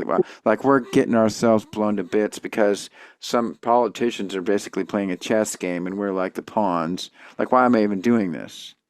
I have to say, I'm quite disgusted on how like the people who went to fight in Vietnam, were treated by the U.S. civilian population. I have to say, because a And lot they of these came back, people yeah, didn't have a choice. They were drafted. They were mostly coming from poor backgrounds, right, and when they came home, they were spat upon. right, Like, instead of saying, let's spit on the politicians that sent these poor people there, right, no, we're going to dish it out. Like the first Rambo movie is very good about this in the end, when Rambo has this monologue about how it is being home and why, he became a drifter, basically. right. Because, like, there's this very poignant line where he says, yeah, in Vietnam, I controlled equipment that cost millions of dollars, and here I can't even have a job as a guard for a parking space Right. or parking lot. Well, And that's very poignant. you saw that Facebook post I put by I was I think it was Hermann Goering. Did you see that one? You saw that. Yeah. The problem is Okay, I don't let me know. give you a little bit of context. So I Yeah. was actually down on Venice Beach in LA, California, Hmm. and there was a whole bunch of vendors all along the beach, and there was a certain tent of vendors, which was basically a bunch of veterans Hmm. who had fought in various wars, and their whole Hmm. mission was, war is bullshit. We shouldn't be doing this, and that was their main Hmm. display. And that's the picture. That's the picture I took. So Hmm. so they all had firsthand knowledge of Hmm. that, and so for them, that became their best bit of marketing was that picture right there. No, You know, mhm. I would have to see if the quote is actually from Goering, because that's another thing. A lot of these quotes that people come up with, like, "Oh, Goering said this, Goebbels said this," later comes out that this it isn't wasn't actually. him. Well, hopefully Yeah, they did their research. I didn't check it either, but it was. I mean, it was a rather generic quote. yeah. If you pull it Of up, course, yeah, of course, it's very generic. Let me see if this is. you can even read it to us if you want. No, I'm just checking. The only thing needs to be done that needs to be done to enslave people is to scare them. Um, oh, it was apparently first shared by Ted Nugent. Oh. Yeah, Ted Nugent. No. Uh, uh, okay, so they actually asked a German historian from the Leibniz Institute for Contemporary History in Munich and Berlin if this quote can is from Goering, and she responded with, "Nope, they have no historical sources in their archives to, To you validate know, it. yeah, to validate it." And this is my problem with this when people come up with these nice Memes. quotes. Yeah. This is part of this whole like misinformation thing where you really have to be careful. I mean, if, of course, like I would say a veteran has a good position, like has a better understanding of why war is Right. shit. To say it very nonchalantly, war is shit. Of Hmm. course they do, especially when they actually were involved in any kind of war, Hmm. right? So, um, and also that war is something that we need to avoid at all costs because war is way too deadly, war is incredibly destructive. Right. And basically every war just lays the foundation for the next war Right. because issues never get resolved. Like this is also historically one thing. No issue ever gets resolved by war. The only way, in my understanding, the only way to resolve an issue by war is if you eradicate your enemy entirely. You kill everybody. That's the only way to resolve any issues. Because as long as you leave anybody standing, in a couple of generations, they will be like, "Oh, wait a second, that war that didn't go into our favor. So we would like to, try this thing again, Right. like have a rematch." And the thing is, eradicating an entire population is something that we should have grown out of doing Right. entirely. It should not be on people's thinking, but it's the only way. Like, it's a disgusting way, but it's the only way to say, okay, yeah, with these people, we will never have any war again. They will now finally accept all of our demands. Yeah, they don't exist anymore. Um, so this is one thing that we should have done after like the Nuremberg trials and the Tokyo trials in 46 and 47 is to outlaw war. Hmm.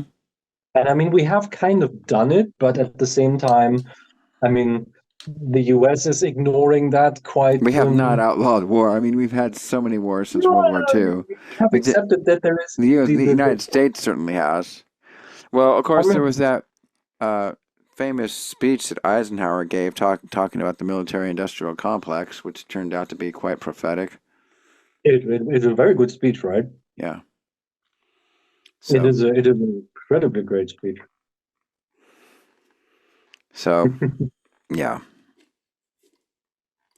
No, like the thing is, right now we can only make we can make estimates. Okay, the war in Ukraine, it can take more years. Like I mean, if you look at bigger wars, or wars where there were internet parties on an international level being involved. I mean, in the last 100 years, these wars took at least 5 years because you have this problem. And this is one thing. In any war, you can see in hindsight when was the enemy defeated, basically. But then, because they have, for example, the Germans were defeated in 1940, actually in 1940, when they couldn't take England out of the war. They were done. But the problem is because they were so big and they controlled so vast territories, and the Allies at the time were not as unified as they were like from 1942 onwards, they were not defeated until May of 1945. So in hindsight, you can see that that was the turning point of it. Like the Japanese, for example, were decisively defeated at Midway, which was 6 months after they entered the war. The war was done for them because losing that battle, losing their entire carrier force, not only that, but not being able to replace it. Whereas the US were like, yeah, we lost a carrier, we only have one at the moment, but we can build these things and we can train the pilots. And the Japanese couldn't. So the Japanese were, from that moment onward, like, okay, we have to fight a war in a way that the US doesn't want to fight us anymore. Then they completely botched that by having like very stupid thinking on their part of just like, yeah, if we lose something and they lose something, if they lose a little bit, like no matter how many we lose, if they lose something, we're fine. And it's, yeah, this is okay if you have more, but you don't. And so you can see this in hindsight. Back then, you couldn't really see it. And the same here. The same holds true here. You can see certain like realities of something.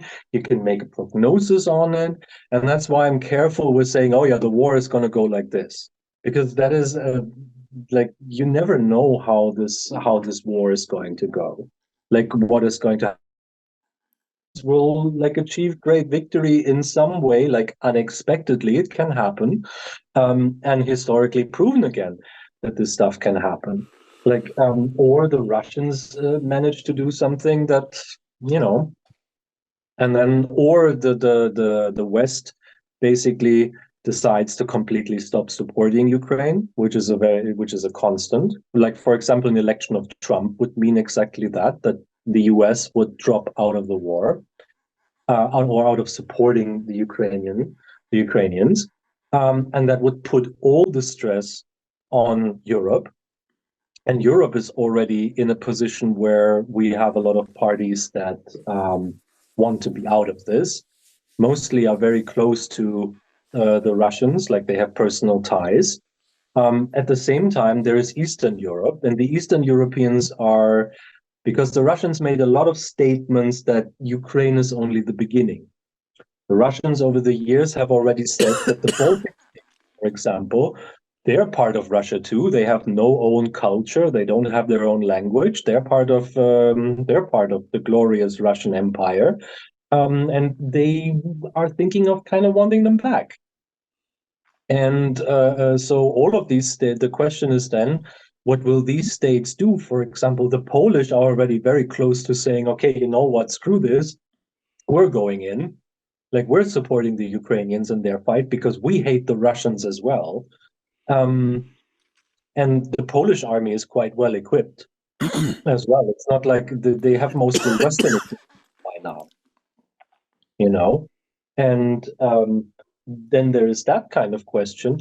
What will happen in the rest of Eastern Europe that knows how Russian occupation looks like, and that have a very long-running animosity towards Russia and being controlled by Russia? So there are many, like you can talk, the best thing with this is to focus on the realities, what is there. And in the end, when you see this, there's no way that Russia is going to achieve anything there.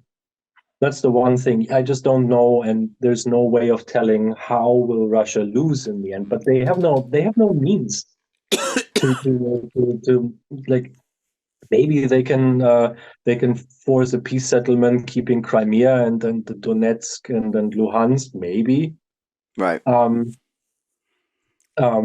Yeah. they will not achieve their it's not simply put not possible. There are too many factors going against them. And oh yeah, this is another thing when you talked about manpower, and this is quite important. Manpower means nothing. You have to train and equip these people. Right. For example, the Germans in 1944 started to enlist something called the Volkssturm, the Right. Yeah, I storm of remember the that. people. There are no exact numbers on how many people they drafted. They drafted people from 16 to 60, everybody they didn't draft before. It is estimated that they managed to draft 6 million people.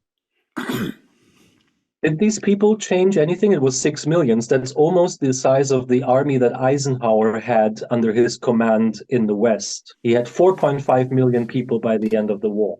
Mm-hmm. The Germans drafted 6 million new soldiers. Did they change anything? No. No. They were ill-equipped, they were poorly trained, they were poorly led. The same is Right. happening here, where you see... Also, but then if they were demoralized, I mean, they didn't have the Yeah. will to fight. And so when you get on the battlefield, you just sit in your bunker and just hope the bullets don't hit you.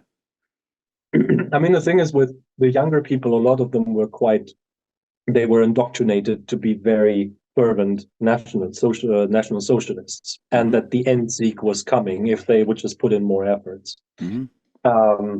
The older ones were sort of more probably, I mean, I don't know, but they were probably more like, okay, yeah, let's do this once more, because a lot of them had fought in the First World War. Right.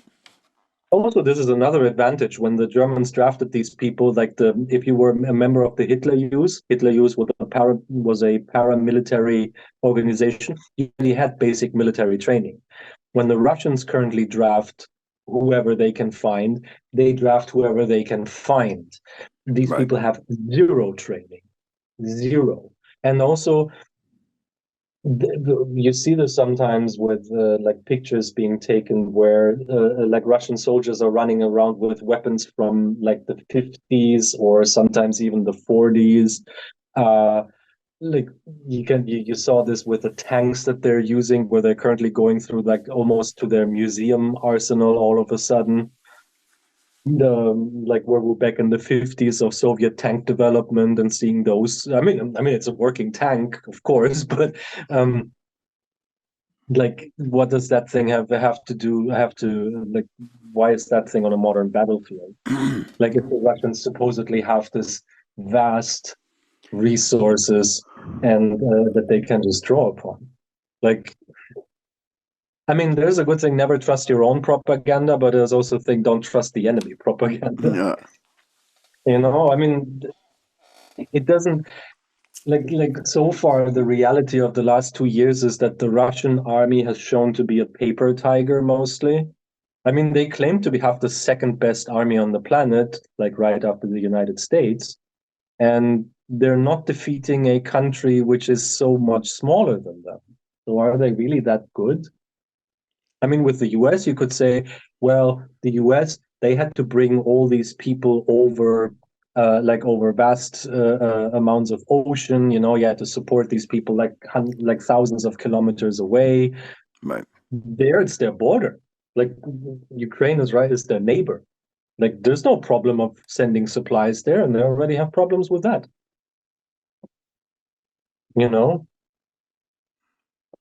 And Yeah. like so yeah. Well, it's just a big mess.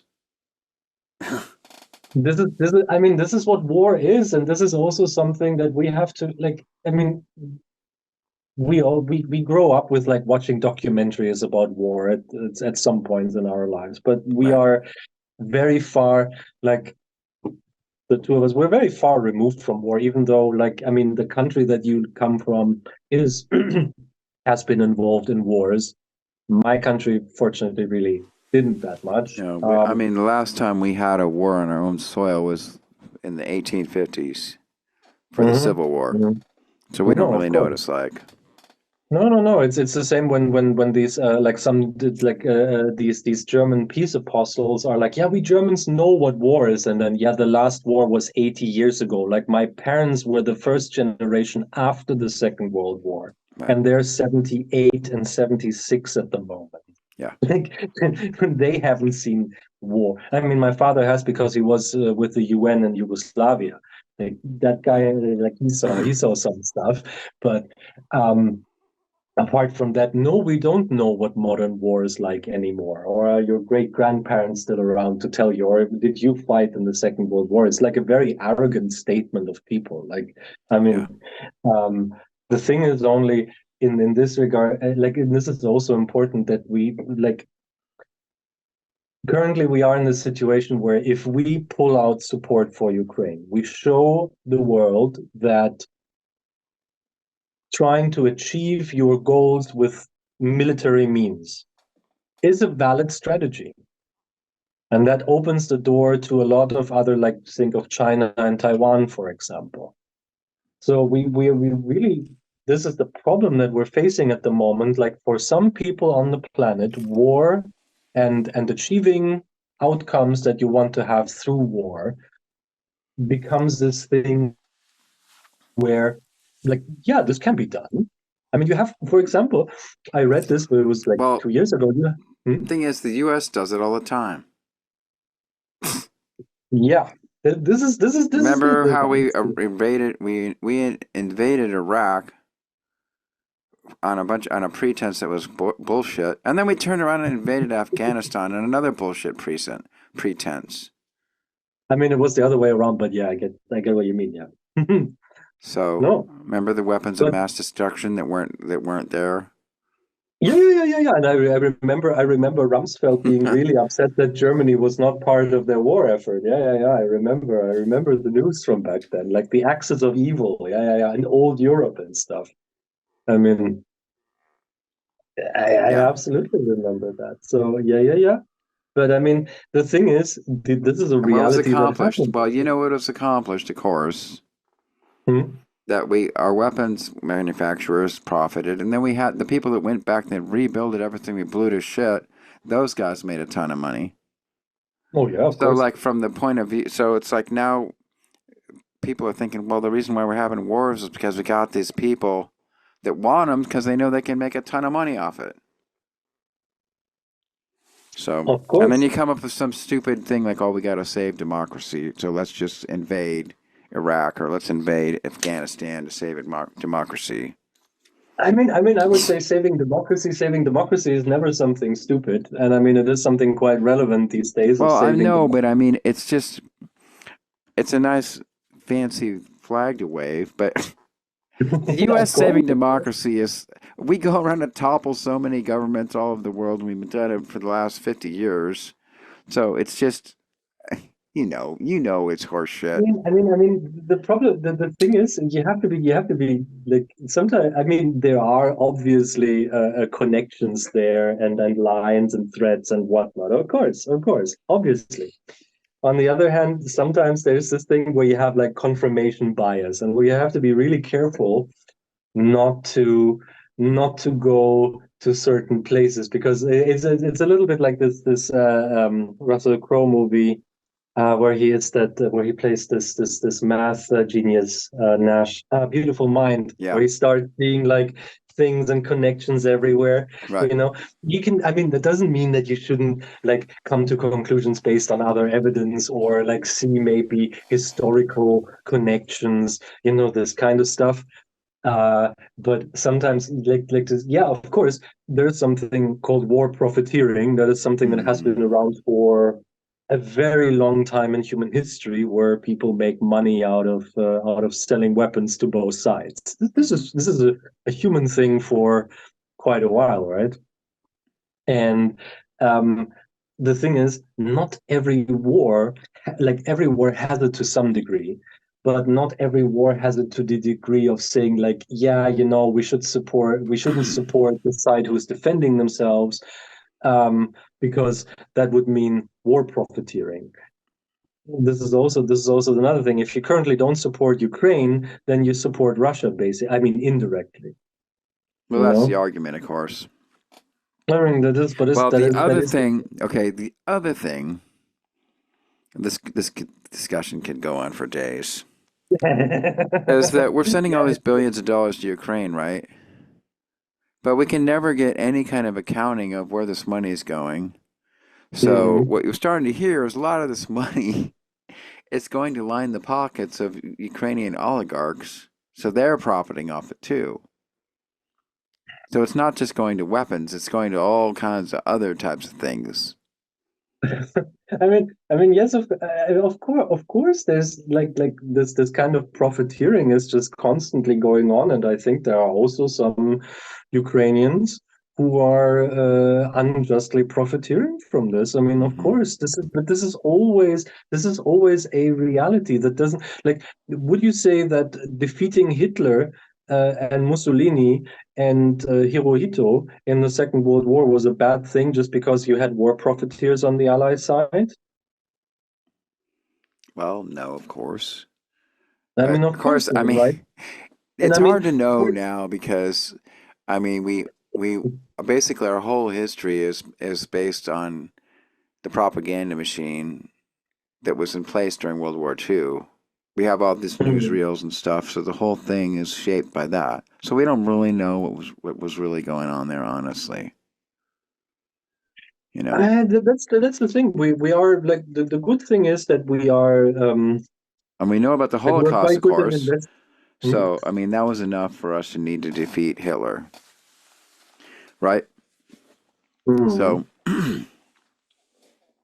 I but mean, the I'm thing is, assuming, I mean, mm, see, in America, when we see all these videos of Hitler and everything, and we see him, we see the goose stepping, and we see Kyle, whatever. None of us speak German, so we don't even know what he's saying. But I assume he must have said some stuff that inspired people, you I mean, know. yeah, of course it did. I mean, it So he was. was probably an inspirational speaker. I've never read Mein Kampf. I don't even know what's in that.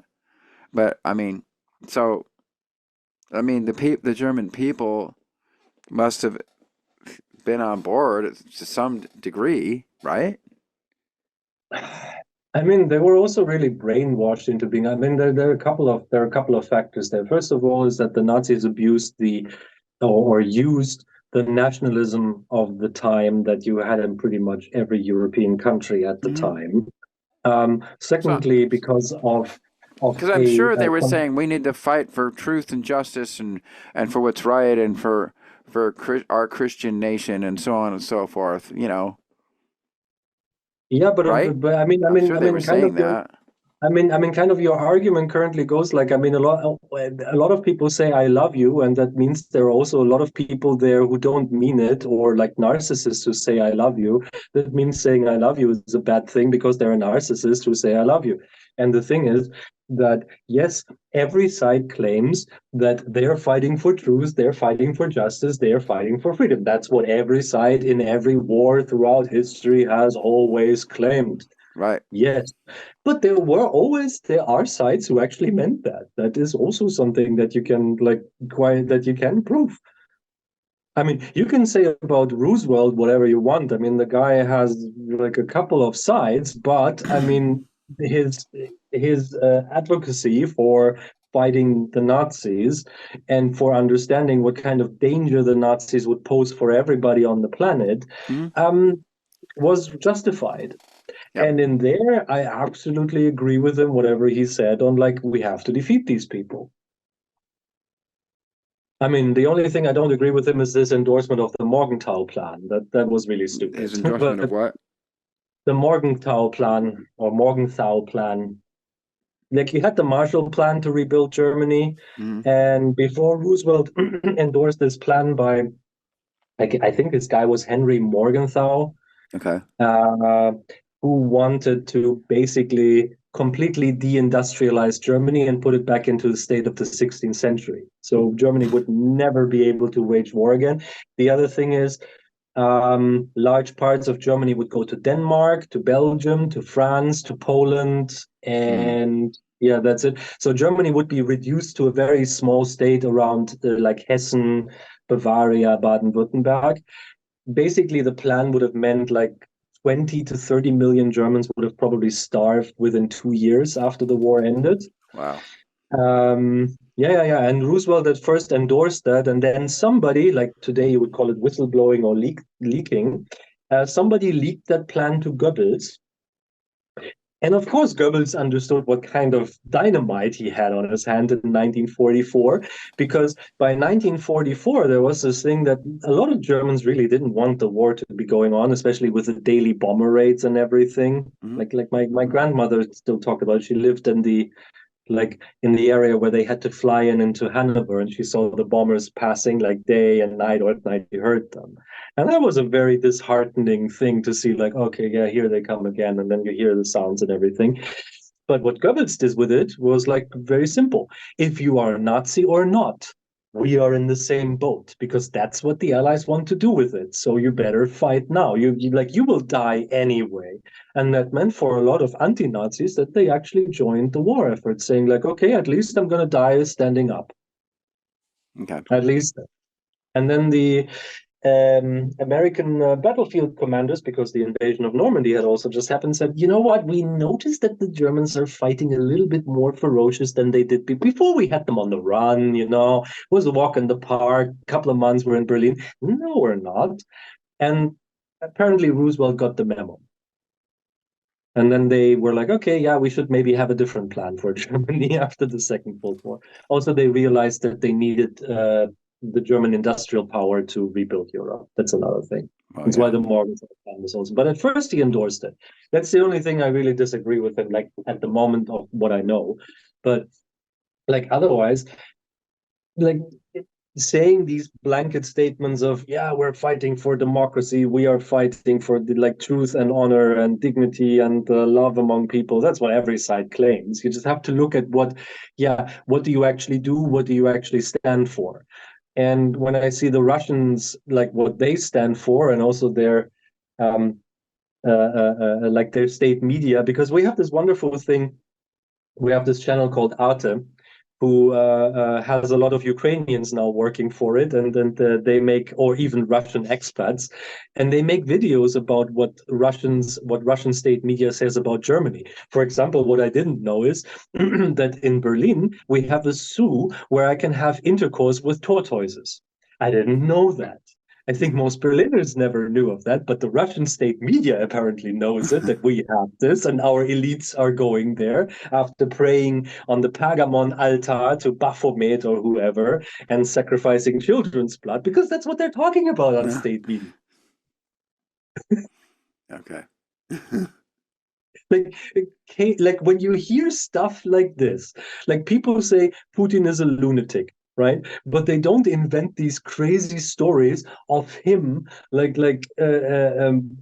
I don't know what, like going completely Steven Seagal or something, and after watching like 55 Chuck Norris movies in a row, and then him and his cronies hunting bears with their bare hands in the snow. Nobody says anything like that. But the Russians, apparently, their state media, they're like, oh, and also like these transgender terrorists in Germany that are taking over everything and stuff, and like they have these gay armies that are on drugs and stuff. And I didn't know this.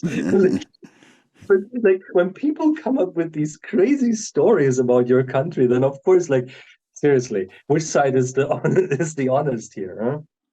Like that can be very easily deduced by the grandness of Russian claims of what they're fighting, because the Russians, if you believe them, they're fighting the intergalactic transgender drug lord devil from I don't know which planet. Okay. Case closed, I would say. Well then, that might be a good time to stop on the Yeah. intergalactic. Yeah. No. I think we said the Seven relevant. armed. Huh? Okay, how do we wrap it up? How do we wrap it up? Um, Don't believe really like with misinformation and stuff. Really like it would be nice to have it would be nice to have like a very poignant something, especially about misinformation. I mean, that is really the issue of our times. I feel like misinformation. I would say, And maybe we should go like, back to Christianity and embrace commandment number 2, which is love thy neighbor as thyself. Maybe I that mean, would it would help be us out a nice. bit.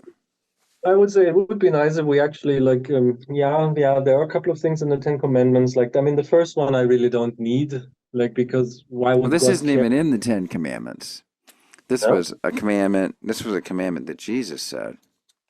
no. I mean, Jesus and the Christian Church are, and it's two separate things. So, Yeah, that's okay. uh, Well, you and I are on the same page on that one. I mean, Isn't unfortunately, that there's not. Jesus on the back wall there? No, that's a moon goddess. Oh, okay. I thought it was like a Orthodox art of Jesus.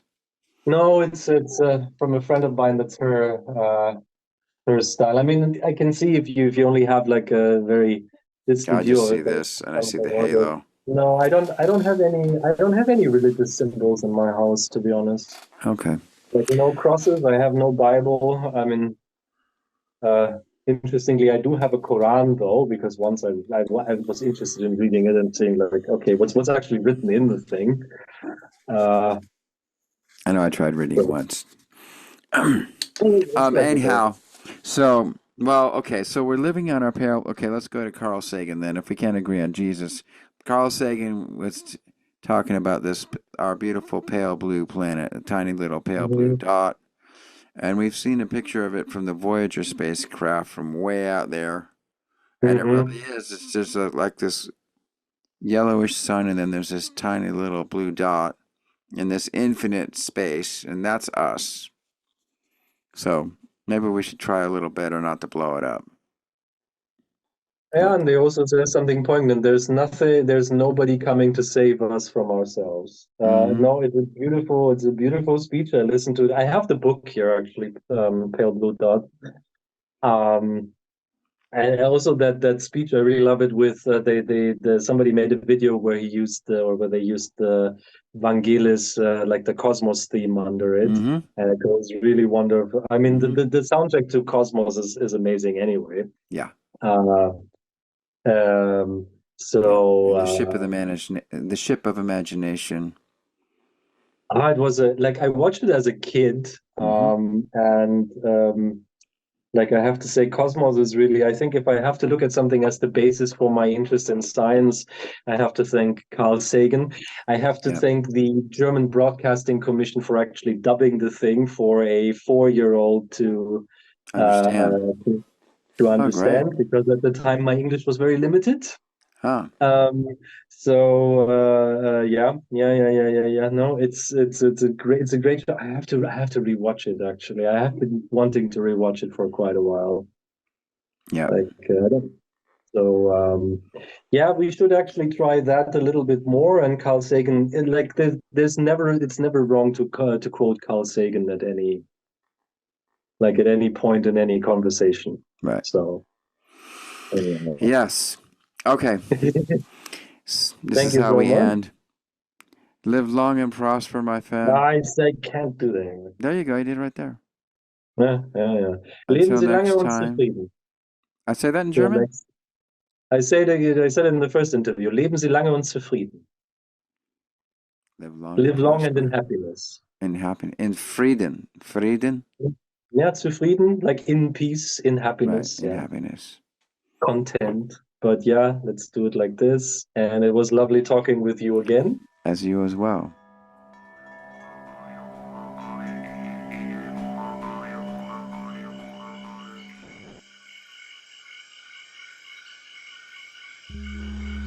Pranakasha production.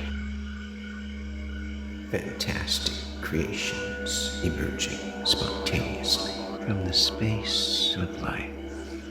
For the benefit of all beings everywhere. We get it.